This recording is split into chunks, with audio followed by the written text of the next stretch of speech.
రాష్ట్ర ప్రభుత్వం బండ్లు కొనకపోవడం వల్ల రైతులందరూ రోడ్ల పాలయ్యారు. సంక్షేమ గురుకుల పాఠశాలల్లో సరిగ్గా అన్నం పెట్టకపోవడం వల్ల విష ఆహారం తిని పిల్లలందరూ ఆసుపత్రుల పాలయ్యారు. కానీ రాష్ట్ర ప్రభుత్వం, ముఖ్యమంత్రి గారు, మంత్రులేమో రాష్ట్రాన్ని వదిలిపెట్టి గాలి మోటార్లలో ఇతర రాష్ట్రాలు తిరుగుతా ఉన్నారు. ఉదయం ప్రత్యేక విమానంలో ముఖ్యమంత్రి మహారాష్ట్రకు పోయింది. ఉప ముఖ్యమంత్రి బట్టి విక్రమార్క గారు జార్ఖండ్ పోయింది. సీతక్క గారు కేరళకు పోయారు. పాలన గాలి గదివేసుకుంటూ గాలి మోటార్లలో విహారయాత్రలు చేస్తున్నారు, పార్టీ యాత్రలు చేస్తున్నారు. రైతులు రోడ్ల పాలు, విద్యార్థులు ఆసుపత్రుల పాలు. ఈ రాష్ట్ర ప్రభుత్వం ఏమో గాలి మోటార్లలో గాలి తిరుగుతా ఉన్నారు. ఇదేనా పాలన మీద దిగుత పట్టి? గత 10 రోజుల్లో ఒక ఉమ్మడి ఆదిలాబాద్ జిల్లాలో వరుసగా 4 గురుకుల పాఠశాలల్లో విష ఆహారం తిని పిల్లలు ఆసుపత్రుల పాలయ్యారు. 92 మంది విద్యార్థులు ఈ రోజు కూడా ఆసుపత్రుల్లో ఉన్నారు. విష జ్వరాలతో 2 గురుకుల పాఠశాల పిల్లలు ఆదిలాబాద్ జిల్లాలో చనిపోయారు. ఈ ముఖ్యమంత్రికి కనీసం ఆ పిల్లల్ని పరామర్శించడానికి సమయం లేదు, దాని మీద రివ్యూ చేసే ఓపిక లేదు. ఈయననే విద్యాశాఖ మంత్రి, ఈయననే ఎస్సీ ఎస్టీ శాఖల మంత్రి కూడా ఈయననే. అంటే ఎస్సీ ఎస్టీ గురుకులాల్లో పిల్లలు ఆసుపత్రుల పాలైతే పట్టించుకోవు, విద్యాశాఖ మంత్రిగా నువ్వు పట్టించుకోవు, రివ్యూ కూడా చేయవు కనీసం. పాలన గాలి వదిలేసిండ్రు, గాలి మోటార్ల దేశం మీద పడి తిరుగుతున్నారు. నేను ఒక విషయం అడుగుతా ఉన్నా, ఉన్నది అడిగితే మా రంజిత్ రెడ్డిని అక్రమంగా వైఆర్టీకి చెందిన సోషల్ మీడియా యాక్టివిస్ట్ రంజిత్ రెడ్డిని అరెస్ట్ చేశారు.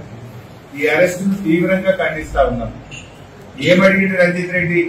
నీ 6 గ్యారెంటీల గురించి అడిగింది. నీ తప్పుడు విధానాలను ప్రశ్నించడం తప్ప, 6 గ్యారెంటీల గురించి మాట్లాడడం తప్ప. నిన్న కోమటిరెడ్డి వెంకటరెడ్డి గారు ఏం మాట్లాడిండు? తెలంగాణ సాధించిన కేసీఆర్ గారిని పట్టుకొని చంపేస్తా అని బహిరంగ సభలో కోమటిరెడ్డి వెంకటరెడ్డి మాట్లాడతాడు. 3 ముక్కలు చేసి మూసీలో వేస్తా అని మాట్లాడతాడు. మరి ఎందుకు కోమటిరెడ్డి గారి మీద పోలీసులు కేసు పెట్టరు అని నేను అడుగుతా ఉన్నాను. ఇంత విధ్వంసకరమైన, వినాశకరమైన హింసను ప్రేరేపించే విధంగా ఒక మంత్రి మాట్లాడుతుంటే ముఖ్యమంత్రి ముసిముసి నవ్వులు అవుతాడు. మరి పోలీసులు ఏం చేస్తున్నట్టు? పోలీసులు ఎందుకు కోమటిరెడ్డి గారి మీద కేసు నమోదు చేయరు? నేను డీజీపీ గారిని అడుగుతా ఉన్నా. మా రంజిత్ రెడ్డి మీదనో సోషల్ మీడియాలో పోస్టులు పెడితే మా పిల్లల మీద కేసులు పెట్టరు. ఒక బాధ్యతాయుత కలిగిన మంత్రి, రాజ్యాంగం మీద ప్రమాణం చేసిన మంత్రి కేసీఆర్ గారిని పట్టుకొని 3 ముక్కలు చేసి నదిలో విసిరేస్తా అంటే ఎందుకు కేసు పెట్టరు అని అడుగుతా ఉన్నా. నేను రాష్ట్ర గవర్నర్ గారిని కూడా కోరుతా ఉన్నా, ఈ రకంగా మాట్లాడినటువంటి వాళ్ళను మంత్రివర్గం నుంచి బర్తరఫ్ చేయాలని గవర్నర్ గారిని కోరుతా ఉన్నా. ఎందుకు? రాజ్యాంగం మీద ప్రమాణం చేసినప్పుడు కుల మతాలకు, రాగద్వేషాలకు అతీతంగా పాలన అందిస్తామని ప్రమాణం చేసిన వ్యక్తి ఇవాళ ప్రతిపక్ష నాయకుడిని పట్టుకొని ఈ రకమైన భాష మాట్లాడితే ఆయన మీద చర్య తీసుకోవాల్సిన బాధ్యత గవర్నర్ గారి మీద ఉంది. గవర్నర్ గారు తక్షణమే ఆయన మీద చర్య తీసుకోవాలని చెప్పి బీఆర్ఎస్ పార్టీ పక్షాన మేము డిమాండ్ చేస్తా ఉన్నాం. ఇలా మూసీ కంపు కంటే రేవంత్ రెడ్డి నోటి కంపు ఎక్కువైంది. మూసీ మురికి కంటే రేవంత్ రెడ్డి నోటి మురికి ఎక్కువైపోయింది. నిజంగా చెప్పాలి, ఇవాళ ఆయన టీవీలో కనబడుతుంటే ఛానళ్లు మారుస్తున్నారు, లేదా టీవీలు ఆఫ్ చేస్తున్నారు. ఎందుకు? మేమే కాదు, ప్రజలు, ముఖ్యంగా కాంగ్రెస్ పార్టీ నాయకులు కూడా మా పిల్లల మీద ఈ ప్రభావం ఏడబడుతుందో, ఈ రేవంత్ రెడ్డి మాటలు వింటే మా పిల్లలు ఏడ జడిపోతారో అని కాంగ్రెస్ పార్టీ నాయకులు కూడా టీవీలు ఆఫ్ చేసే పరిస్థితి వచ్చింది. ఒక ముఖ్యమంత్రి మాట్లాడే మాట అంత విధ్వంసకరమైన భాష మాట్లాడొచ్చా? మనము సినిమాల్లో చూస్తాం, సెన్సార్ బోర్డు ఉంటుంది సినిమాల్లో. ఏదైనా సినిమా 18 ఏళ్ల లోపు పిల్లలు చూడొద్దంటే దానికి ఏ సర్టిఫికేట్ అని ఇస్తారు, అది కూడా వేస్తారు. ఇది ఏ సర్టిఫికేట్ ఇవ్వడం జరిగింది, ఇది 18 ఏళ్ల లోపు పిల్లలు చూడొద్దు అని పెడతారు. బహుశా రేవంత్ రెడ్డి కూడా ఏ సర్టిఫికేట్ ఇవ్వాలి? రాజకీయ నాయకుల భాషను కూడా ఒక బోర్డు పెట్టాల్సిన అవసరం వస్తుంది రాష్ట్రంలో. రాజకీయ నాయకులు మాట్లాడే విధ్వంసకరమైన భాష, ఈ రకమైన భాష చిన్నపిల్లలు చూడొద్దు అని సర్టిఫికేట్ ఇవ్వాల్సిన అవసరం కనబడుతుంది నాకైతే. అంత దుర్మార్గంగా, నిస్సిగ్గుగా ముఖ్యమంత్రి గారు మాట్లాడుతారు. ఇంత బజారు భాష మాట్లాడే ముఖ్యమంత్రి బహుశా భారతదేశంలో ఎవరు ఉండరు. ఎవరు మాట్లాడతారు ఇట్లాంటి భాష?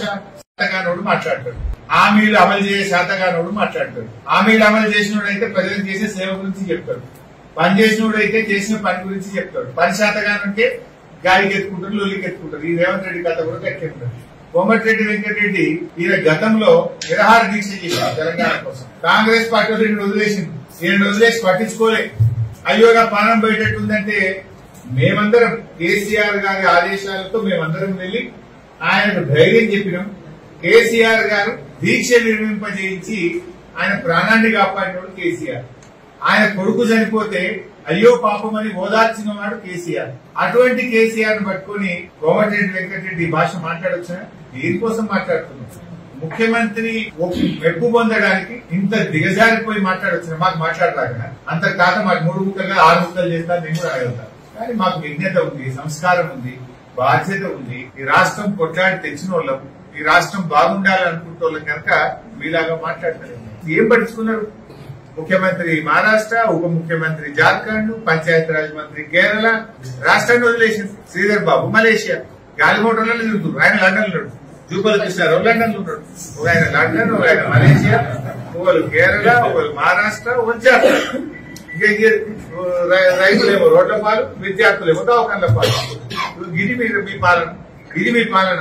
అసలు ఒకటి అనిపిస్తుంది నాకు అప్పుడప్పుడు, వీళ్ళేదో 6 గ్యారెంటీల డిక్లరేషన్ పెట్టారు. ఆ కాంగ్రెస్ పార్టీ మేనిఫెస్టోలో 6 గ్యారెంటీల డిక్లరేషన్ పెట్టారు. పనుల పని బూత్ల డిక్లరేషన్ కూడా పెట్టారు. 6 గ్యారెంటీలు ఎప్పుడు అప్పుడు అన్నారు 7వ గ్యారెంటీ ప్రజాపాలన, 7వ గ్యారెంటీ ప్రజాస్వామ్యం అన్నారు. 7వ గ్యారెంటీ ప్రజాస్వామ్యం లేదు, 7వ గ్యారెంటీ బూతులు, 7వ గ్యారెంటీ ప్రజాస్వామ్యం అన్నారు. ఏంటిది 7వ గ్యారెంటీ? ప్రజాస్వామ్యం అంటే ప్రజలకు మాట్లాడే హక్కు, ప్రజలకు ప్రశ్నించే హక్కు ఉన్నదా? ఈ రోజు సోషల్ మీడియాలో పోస్టులు పెట్టి అరెస్ట్ చేయబట్టింది. వైఆర్ రంజిత్ రెడ్డి అరెస్ట్ చేస్తుంది. మీరేమో 3 ముక్కలు చేస్తా, 6 ముక్కలు చేస్తా, బుల్డోజర్లు ఎక్కిస్తా, తొక్కుతా, ఇది తప్ప ఇంకేమైనా మాట్లాడుతుందా? మీకు ఏమైనా భాష ఉన్నదా? సంస్కారం ఉన్నదా? ఒక ముఖ్యమంత్రి ఆ రకంగా మాట్లాడవచ్చునా? ఏ ముఖ్యమంత్రి అయినా ఒక అవకాశం వస్తే మా ముఖ్యమంత్రి మంచోడు అనిపించుకోవాలంటాడు అనుకుంటారు. కానీ రేవంత్ రెడ్డి మాత్రం ముంచెటోడు అనిపించుకున్నాడు. మంచోడు కాదు, ముంచెటోడు. ముంచే ముఖ్యమంత్రి. ఎవరిని ముంచలేను? అందరినీ ముంచడు. రైతు బంధు ఇస్తాను, రైతులను ముంచిను. 2500 ఇస్తాను, మహిళల్ని ముంచిను. 4000 పింఛన్ ఇస్తాను, అవతాతల్ని ముంచిను. తులం బంగారం ఇస్తామని అక్కజల్లను ముంచిను. స్కూటీలు ఇస్తాను, ఆడపిల్లల్ని ముంచిను. 2 లక్షల ఉద్యోగాలు ఇస్తాను, నిరుద్యోగులను ముంచిను. విద్యార్థి భరోసా కార్డు ఇస్తాను, విద్యార్థులను ముంచిను. 5 డిఏలు ఇస్తా, పిఆర్సీ ఇస్తా, జీవో 317 అమలు చేస్తా, దాన్ని రద్దు చేస్తా, ఓల్డ్ పెన్షన్ స్కీమ్ తెస్తా అని ఉద్యోగులను ముంచిను. నువ్వు ముంచందేవని? నువ్వు మంచి ముఖ్యమంత్రివి కాదు, ముంచే ముఖ్యమంత్రి. ఇవాళ మాట్లాడితే బాంబులు పట్టాడు. రోడ్ లక్ష్మీ బాంబు అంటాడు, రోడ్ ఆటం బాంబు అంటాడు, ఇంకోటి తుసు బాంబు అంటాడు. అసలు మా మీద బాంబులు వేసుడు కాదు. నీకు నిజాయితీ ఉంటే, చిత్తశుద్ధి ఉంటే ప్రజలకు ఇచ్చిన హామీల మేరకు 15,000 రూపాయలు రైతుల అకౌంట్లలో వెయ్యి. 2 లక్షల రుణమాఫీ డబ్బులు రైతుల అకౌంట్లలో వెయ్యి. అవ్వా తాతలకు మాట ఇచ్చినట్టు 4,000 రూపాయలు బ్యాంకులు వెయ్యి. అక్కా చెల్లెళ్లకు ఇచ్చిన మాట ప్రకారంగా 2,500 బ్యాంకులు వెయ్యి. బాంబులోని కావాలి. ప్రతిపక్షం మీద బాంబులేసుడు కాదు, ప్రజలకు ఇచ్చిన హామీలు అమలు చేయి, ప్రగతికి బాటలు వేయి. విధ్వంసం కాదు, వికాసం కావాలని ప్రజలు కోరుకుంటారు. అక్రమ కేసులు కాదు, ప్రజా పాలన నిజాయితీగా చేయమని ప్రజలు కోరుకుంటారు. కానీ నీకేమైందంటే డైవర్షన్ టాక్టిక్స్. ఇవాళ కేటీఆర్ గారు అరెస్ట్ చేస్తారు, లీకులు రాపిస్తుంది. ఏం చేసిండు కేటీఆర్ గారు?